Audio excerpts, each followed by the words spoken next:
Leader T V میں ایک بار پھر خوش آمدید. ملک صاحب میں نے وقفے سے پہلے آپ کا وہ بتا دیا ہے، اب مجھے کرانالوجیکل بتائیں کہ آصف صاحب سے آپ کی اس شخص سے ملاقات کیسے ہوئی ہے؟ اب میری ذہن میں مجھے لے جا رہے ہیں پیچھے. ہاں تو ہم نے جب شروع کیا پٹارو تو یہ آصف بھی کراچی میں رہتے تھے، یہ بیمبینو پہ رہتے تھے، بیمبینو کے اوپر. اور تو جب میں 8 میں تھا، 7 میں، ہم روم میٹ ہوتے تھے ایک زمانے میں بھی. اور اس کے بعد ہمارا آنا جانا ساتھ ہوتا تھا کہ جب آصف کے مینیجر صاحب ہوتے تھے ہم، بلکہ میں آصف ساتھ جایا کرتے تھے ڈرائیو کر کے نا کراچی سے وہاں پہلے سال دوسرے سال میں. تو آپ کی دوستی ہو گئی تھی کہ آپ مسافریاں بھی ساتھ کر رہے ہیں؟ جی ہاں، دوستی ہو گئی تھی. جب ہم کراچی وہ آتے تھے آصف صاحب اور ہم بھی ہوتے تھے تو ہم چھٹیوں میں ہمارے وہی دوست تو ہم لوگ اکٹھے ہی ہوتے تھے، گھومتے پھرتے تھے، جو کچھ بھی کرتے تھے. تھیٹر میں جا کے مووی دیکھ لیتے تھے، اسکالا میں، بیمبینو میں. اور ویسے بھی اچھے، یہ تو بہت اچھا، جو بھی لوگ کہیں ان کے بارے میں، نہیں لوگوں کو چھوڑے نا، آپ کیا بتاتے ہیں؟ بہت ہی جینوئنلی اچھا انسان. ان سے اچھے انسان، ایسے انسان بہت کم ملتے ہیں.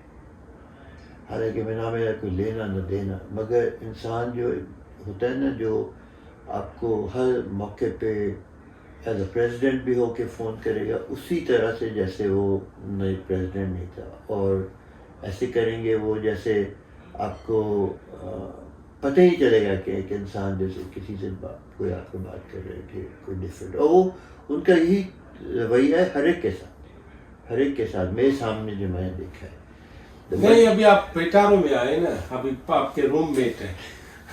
پیٹارو میں تو بچے تھے ہم، کھیل وہ بچہ کیسا تھا؟ اچھا بچہ تھا، کھیل کود اپنا ہنگامہ سیم. ہم لوگ سب ایک ہی جیسے، سب بچے جیسے ہوتے ہیں، سارے بچے ایک ہی جیسے تھے.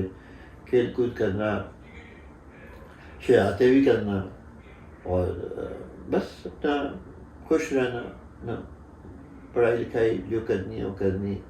اور مطلب پھر اس کے بعد تو مجھ سے وہ جونیئر ہو گئے نا، میں تو 8 میں تھا، وہ 7 میں تھے.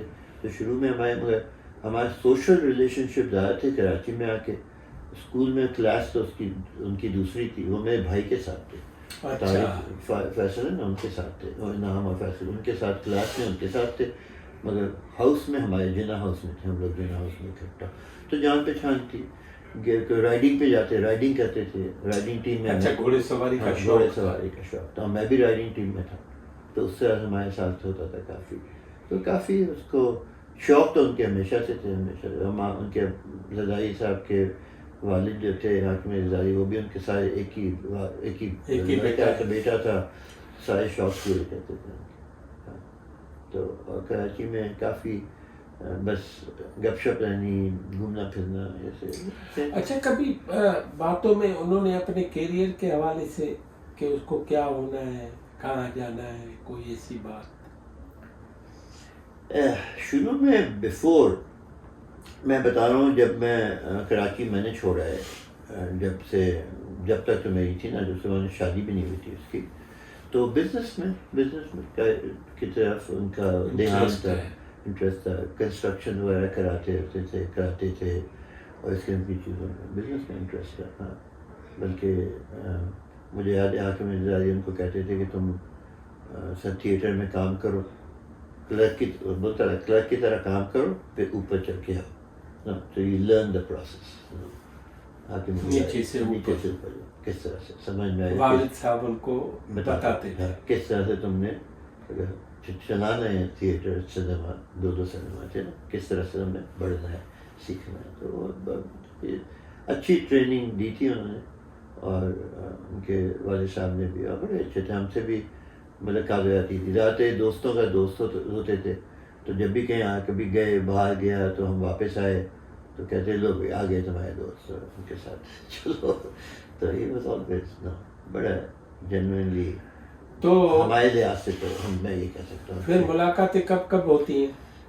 ملاقاتیں جب وہ وہاں تک کراچی میں تو جب تھے تو ہوتی تھی ملاقات. پھر میں نکل آیا کراچی سے، تو جاتا تھا چھٹیوں میں تو ملاقات ہو جاتی تھی. پھر شادی ہو گئی، اس کے بعد بھی ملاقات ہو جاتی تھی. بٹ جب وہ بے نظیر پرائم منسٹر بن گئی تھیں تو پریزیڈنٹ ہاؤس میں جا کے ملاقات ہوئی اسلام آباد میں. Just treated you just like as though you are old friends, nothing else. نہ لینا دینا کچھ نہیں, مگر بالکل جینوئنلی انسان کو انسان کی طرح ٹریٹ کرنا.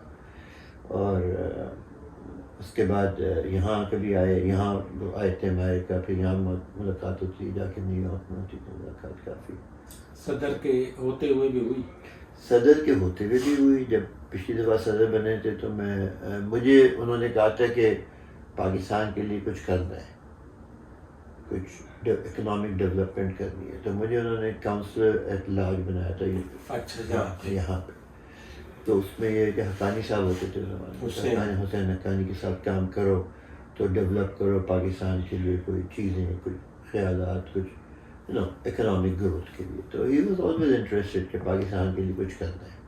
ابھی بھی بنے تو کہنا, میری بات ہوئی تھی اوتھ ٹیکنگ کے وقت, کہنے لگے میں نے کہا کچھ کرنا ہے. کہنے ہاں کیوں نہیں, دیکھو ملیشیا کدھر سے کدھر پہنچ گیا ہے, بنگلہ دیش کدھر پہنچ گیا ہے, یہ ہم کیوں نہیں جب پہنچ سکتے, ہم نے کچھ کرنا ہے economic development of the country. تو آپ نے جب اپنی ذاتی قصے سنائے ہیں, ان کو شیئر کرے, آپ کے پرانے یار ہیں, تو آپ کی طرح انہوں نے یہاں انویسٹمنٹ کرنے کا نہیں سوچا کبھی؟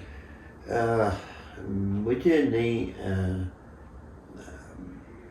سوچا. انہوں نے ایک بار مجھے انہوں نے کوئی ایسی بات نہیں کہی کہ مجھے پتا ہے میں ہاسپٹل کا کیا تھا, یہ نہیں وانٹ ٹو ڈو ہاسپٹل. اچھا, ریئل اسٹیٹ کا تھا, کنسٹرکشن. تو وہ تو کہتے ہیں پاکستان میں کرو انویسٹمنٹ, پاکستان میں ریئل اسٹیٹ وغیرہ میں کافی اپرچونیٹیز ہیں. مگر پاکستان کو وہ چاہتے ہیں کہ کوئی ڈیولپمنٹ ہو پاکستان میں, پاکستان کو آگے بڑھایا جائے. میرے خیال میں تو پاکستان میں پوٹینشیل ہے, ہمارے پاپولیشن کا الگ ایشو ہے, مگر پوٹینشیل ہے. ہمیں جس طرح سے بھی کوشش کر کے ہر ایک انسان تھوڑا کچھ کر لے اس کے لیے تو بڑھا سکتے ہیں آگے. میں آخری سوال پوچھ رہا ہوں, پھر آپ کا پیغام لیں گے ہم اپنے جاننے والوں کے, دیکھنے والوں کے لیے. آخری میرا سوال یہ ہے, ڈاکٹر صاحب پاکستان اچھا کیوں نہیں ہو رہا؟ بڑا کمپلیکس سوال پوچھا آپ نے. اس لیے کہ اس کے کچھ مسائل, کچھ روٹ کازز پہ پہنچے آپ. بہت آئی تھنک جو ہمارا خیال ہے, اب میں تو اتنا انوالو نہیں ہے اس میں. آئی تھنک اس میں انٹرفیئرنس بہت ہے, بہت لوگوں کی, باہر کے ممالک کی بھی, اندرونی بھی. تو ہر ایک کو کنٹرول لینا کرنا, کوئی اس طرح سے سوچے کہ پاکستان کو کس طرح سے پاکستان کے لیے امپروو. میں تو کہتا ہوں اکنامک فرنٹ پہ, اور میں نے یہی کہا تھا پریزیڈنٹ رضائی, اکنامک فرنٹ پہ لے لیں, ایک لے کے بس کو چلا دیں آگے. اگر اکنامکلی ہم اسٹرانگ ہو جائیں نا تو آپ کو امریکہ بھی رسپیکٹ کرے گا, یورپ بھی رسپیکٹ کرے گا, اور آپ کی دنیا میں آپ کو ضرورت نہیں پڑے. ابھی کل ہی سنا ہے آئی ایم ایف نے $4 بلین کا کیا ہے سینکشن. اب آپ آئی ایم ایف کے اس پہ تو کتنے دن تک زندہ رہیں گے؟ آپ کو اپنی پروڈکٹیوٹی بڑھانی, ہم اپنی چیزیں بنانی, اپنے ٹیکنالوجی بڑھانی, اپنا ٹیکنالوجی ایکسپورٹ کرنا. اب میں کام کر رہا ہوں اس پہ ٹیکنالوجی ایکسپورٹ کرنے کی پاکستان سے. یہاں کے کمپنی میں بنا رہا ہوں ابھی, اس میں یہ ہوگا کہ بیک آفس فنکشن سارے پاکستان میں کروں. اوہ واو. میں نے ہاں, تو میں آج ہی میٹنگ تھی میری کچھ لوگوں کے ساتھ وہاں کہ سارا بیک آفس کا کام یہاں سے وہاں لے جاؤ, میرے انڈیا جائے ہم کریں. اس کے لیے ہاں انڈیا بھی تو کر رہا ہے نا, ہم کیوں نہ کریں. سافٹ ویئر ڈیولپمنٹ, اے آئی کا کام شروع, اے آئی کی میں کمپنی شروع کر رہا ہوں. اچھا. ہاں, اور بیک آفس کے جو ہمارے اچھے پڑھے لکھے لوگ ہیں وہ فون این سے کریں, انگریزی میں بات کریں, سیکھیں ایک سسٹم کو. تو اگر ہم یہ کر لیں تو ہمارا بیک آفس ایکسپورٹ انڈیا کا 250 بلین کا ہے. ہمیں 250 بلین نہیں چاہیے, ہمیں 5 بلین چاہیے. آگے تو بڑھے نا, یہاں سے آگے چلا گیا کسی طریقے سے پاکستان کی اکانومی میں. ایک تو لوکل لوگوں کا کام یہ کہ انفراسٹرکچر بنائیں, ان کا لوگ انفراسٹرکچر چاہیے نا آپ کو, اور اگر بجلی چلی جائے گی تو کس طرح سے آپ فون ہینڈ سے کریں گے؟ امن نہیں ہوگا تو کس طرح چلے گا؟ نہیں، آپ فون ہینڈ سے کریں گے، آپ کمپیوٹر کس طرح دیکھیں گے، کیا کریں گے؟ تو وہ انفراسٹرکچر کا کام وہ کریں. ہمارا کام یہاں باہر والوں کا یہ ہونا چاہیے کہ جتنا سامان ہم لے انفراسٹرکچر کا کام وہاں لے جا سکتے ہیں نا وہاں ہو. اور یہاں کے لیے بڑا فائدہ ہے. یہاں جو $1 میں ہوگا وہ 25 سینٹ میں ہوگا.